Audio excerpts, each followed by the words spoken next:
when you look around this landscape, there's no trees. So the only way for a substantial piece of wood like this to get up here is for someone to actually bring it up. So when we see wood, we automatically know it's an artifact. And we knew from the very beginning at the end that it would be cremated. So we really tried to take the best samples we could and do the best analysis we could at that time. In the frozen ice of Yukon, tools dating back 4,300 years were found. For decades, scientists and archaeologists believed this was the legacy of master hunters, the absolute rulers of the Ice Age. But recently, artificial intelligence has turned that entire story on its head.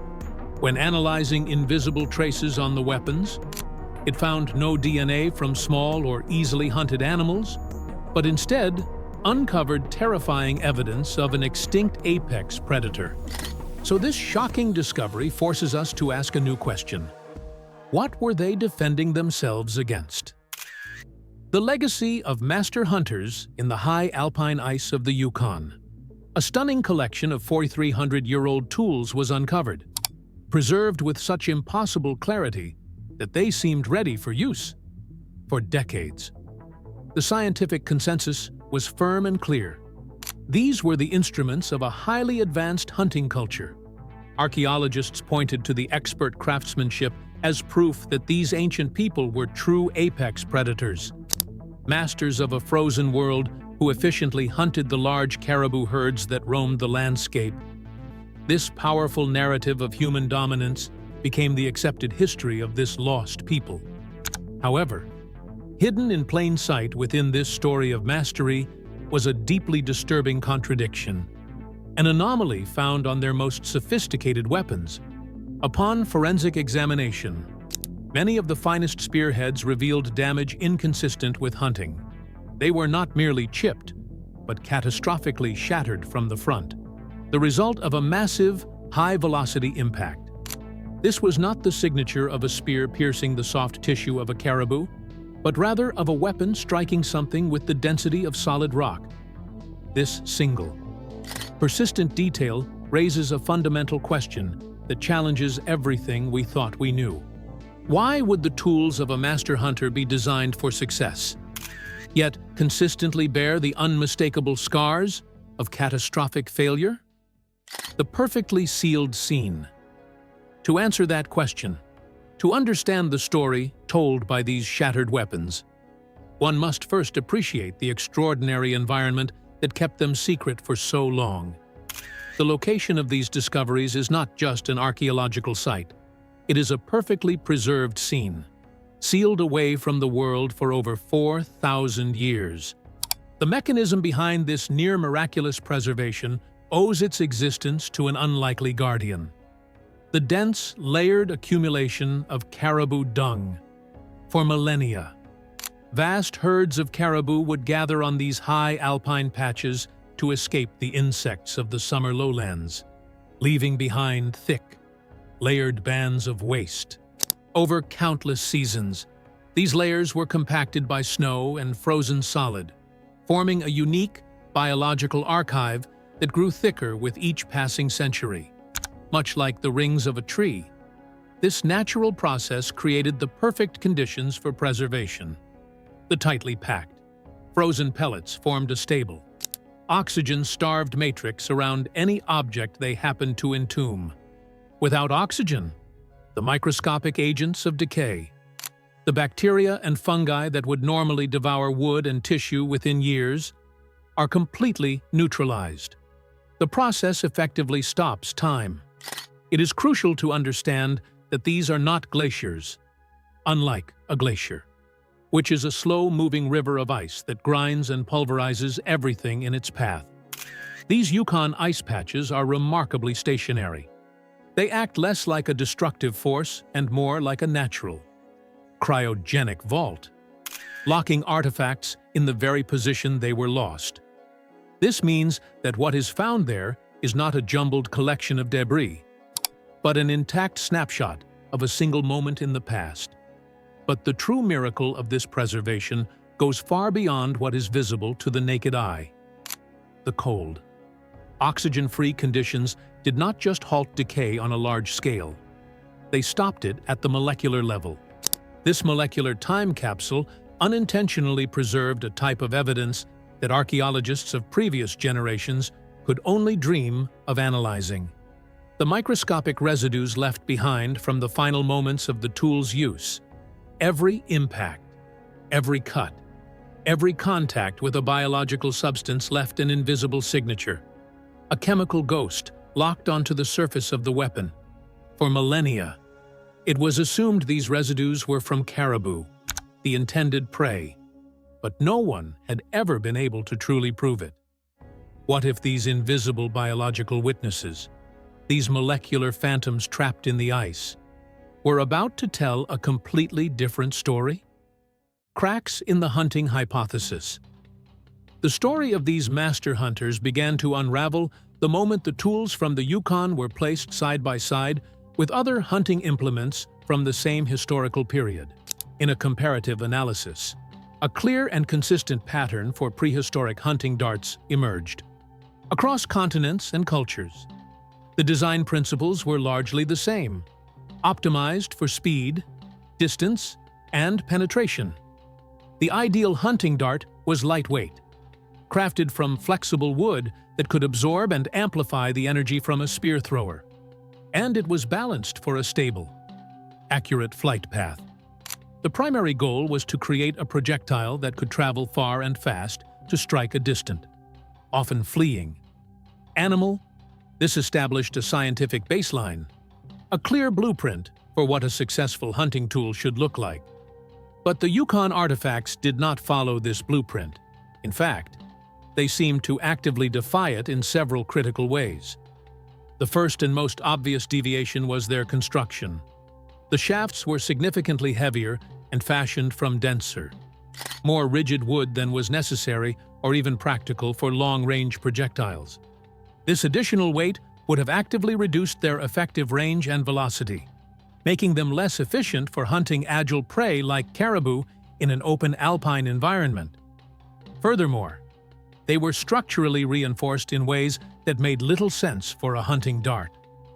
Archaeologists noted unusual concentrations of thick sinew bindings, not just at the tip to secure the point, but wrapped strategically along the main shaft. These were not decorations. These were structural reinforcements designed to increase the weapon's ability to withstand immense compressional stress and direct impact. This was not the design of a tool meant to fly gracefully through the air, but of a tool meant to function as a short, heavy spear for a close-quarters confrontation, absorbing a tremendous, direct blow without snapping.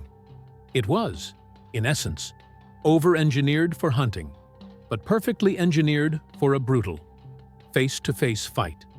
For a long time, these design anomalies were explained away by the scientific community as a simple matter of regional tradition, a unique cultural style of toolmaking isolated to this specific group of people. This explanation, while convenient, acted as a placeholder, a way to file away uncomfortable data that did not fit the prevailing narrative. It suggested that perhaps these hunters simply did things differently, valuing durability over aerodynamic performance. But this convenient theory began to crumble when confronted with the violent evidence of the shattered spearheads. A cultural style or a regional preference does not explain catastrophic failure. If their tools were intentionally designed this way, and this design was superior, why did they break so frequently and so violently? The two sets of evidence, the robust design and the consistent breakage, created a logical paradox. The tools were built as if to withstand a war, yet they shattered as if they were losing one. The contradictions had now reached a breaking point, creating a deep divide in the archaeological community.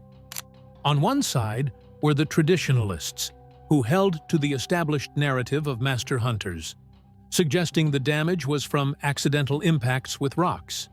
On the other side, a growing number of researchers argued that the evidence pointed to something far more deliberate and far more dangerous.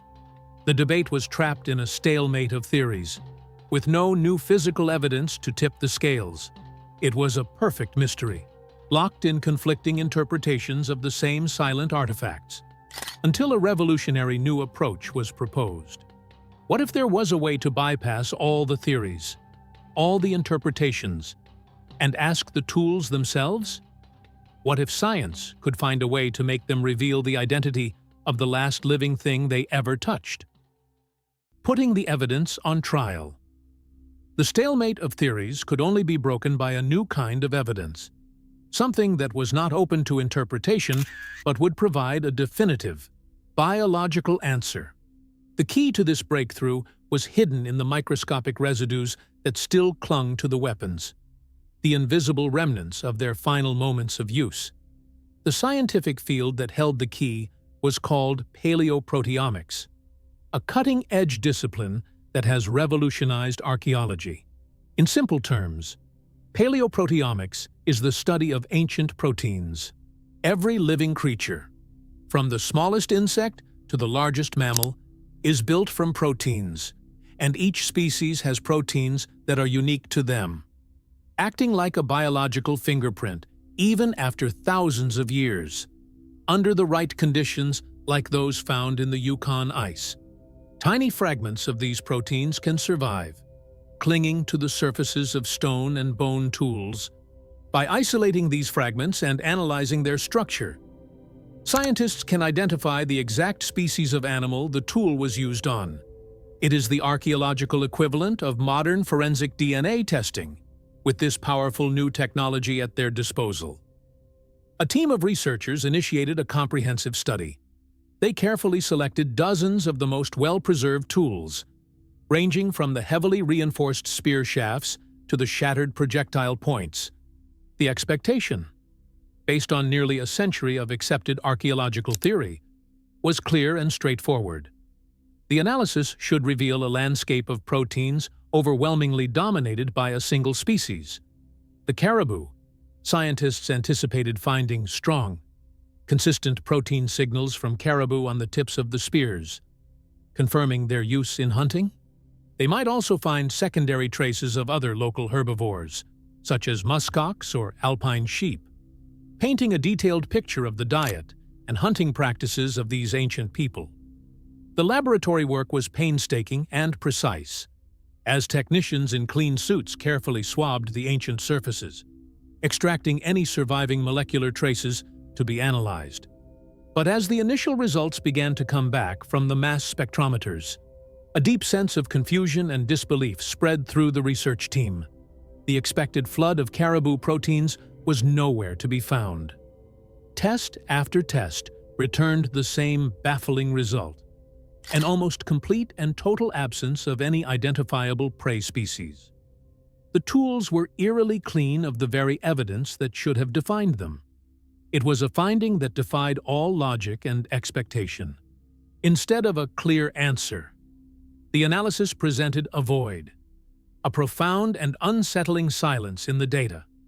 What the machines did find was a scattered collection of highly degraded, fragmented protein chains that did not match anything in the established databases of known animal species. These were molecular ghosts, unidentifiable fragments of some unknown creature that had left its mark on these weapons. The mystery had now deepened to an almost unbelievable degree. The evidence now pointed to a scenario that seemed impossible. Here was a culture of people who had apparently invested immense time and skill into creating a sophisticated arsenal of heavy-duty weapons, carried them into the alpine hunting grounds where caribou were abundant, yet for some inexplicable reason, never seemed to have actually used them to hunt the animals they presumably ate. The lack of prey proteins was a stunning anomaly, a scientific result so strange it bordered on the absurd. The unidentifiable protein fragments only added to the puzzle, hinting at an unknown biological entity that was consistently involved in these violent encounters. The data was telling a story, but it was a story no one could read. There was only one final, desperate option left: to decode the identity of these molecular phantoms. The research team would have to turn the entire dataset over to a non-human intelligence, a mind capable of seeing patterns in the chaos that the human eye could never perceive. an artificial intelligence. The verdict of the artificial intelligence. This was the turning point. The moment the investigation moved beyond the limits of human analysis and into a new realm of discovery, the entire chaotic dataset, containing millions of data points from the fragmented, unidentifiable proteins, was fed into a powerful machine learning system. This artificial intelligence was not simply a database for comparison, it was a neural network designed to function like a synthetic brain, capable of recognizing subtle, repeating patterns and reconstructing complex structures from incomplete information. Its primary task was to take the broken pieces of these molecular ghosts and, by analyzing their chemical properties and statistical relationships, attempt to rebuild the original protein they once belonged to. It was a digital resurrection, a high-tech attempt to give a name to the unknown creature that haunted these ancient tools. The AI worked for days, processing the vast and complex information with a speed no human team could ever hope to match. When it finally delivered its conclusion, the result was not merely surprising, it was a seismic shock that fundamentally and permanently altered our understanding of the prehistoric world. The AI reported with a clinical, statistical certainty that the millions of fragmented proteins all belonged to a single, consistent source. It had successfully reconstructed the unique biological fingerprint, and that fingerprint belonged to a creature known to science, but long absent from the Earth. Arctodus simus, the giant, short-faced bear. This was not a grizzly or a polar bear. This was a true monster of the Ice Age, a hyper-carnivorous predator that stood over 3 meters tall on its hind legs and weighed close to a ton. It was one of the largest and most powerful mammalian land predators to have ever lived, a creature built for extreme violence and ruthless efficiency. But the AI's revelations did not stop there. Having identified the creature, the system was then tasked with mapping the distribution of its proteins across the surfaces of the weapons. The resulting pattern was even more terrifying than the identification itself. The highest concentrations of the bear's proteins were not found on the sharp tips of the spears, which would have indicated a successful, forward-thrusting attack by the hunter. Instead, they were found smeared and impacted along the sides of the heavy wooden shafts. This was the unmistakable signature of the weapons being used defensively, as blocking and parrying implements. The last line of defense in a desperate, close-quarters struggle. The ancient humans were not stabbing at the bear. They were trying to fend off its bone-crushing bites and swiping claws. The experts were stunned into silence. This was not the evidence of a hunt. It was the forensic recreation of a battle. But the AI's final, most chilling discovery was yet to come. It was tasked with one last cross-correlation, to compare the distribution of the bear proteins with the traces of human DNA that were also found on the tools. The machine uncovered a stark and horrifying pattern. The weapons that were most heavily coated in the proteins of the giant short-faced bear were also the ones where the DNA signature of their human user abruptly and completely vanished. The AI had not just identified their adversary, it was, in its own cold and logical way, showing the final outcome of these terrifying encounters, rewriting the history of survival. With the AI's final, chilling verdict, the 4,300-year-old mystery was solved, and all the conflicting pieces of evidence suddenly snapped into a new, terrifyingly coherent picture. We were not looking at the legacy of master hunters. We were looking at the last remnants of soldiers, the final, desperate evidence of a people locked in a defensive war against an almost unimaginable predator. The entire archaeological record had to be re-examined through this new, stark lens. The over-engineered weapons, with their heavy, reinforced shafts, were not a strange cultural choice. They were a desperate technological necessity. They were not designed to fly far, but to endure the crushing force of a close-quarters impact, to act as a shield as much as a spear. The catastrophic, Forward-shattering breakage of the spearheads was no longer a sign of failure, but the horrifying proof of what these people were up against. It was the physical signature of a bone point striking the incredibly thick skull or massive limb bones of a giant short-faced bear. The most profound piece of the puzzle, the stunning absence of caribou proteins on the tools, was now the most logical of all. These were not their primary hunting implements. It is likely they used lighter, simpler, and more disposable tools for hunting their everyday food. Tools that have not survived in the archaeological record. This highly specialized, heavy-duty arsenal was something else entirely. This was their anti-predator technology. Weapons brought out only when they had to venture into contested territory. When the risk of encountering the true ruler of the Ice Age landscape was high, every journey for food, every migration across the open alpine ridges, was not a confident procession of a people at the top of the food chain, but a tense, high-stakes incursion into the hunting grounds of a vastly superior carnivore.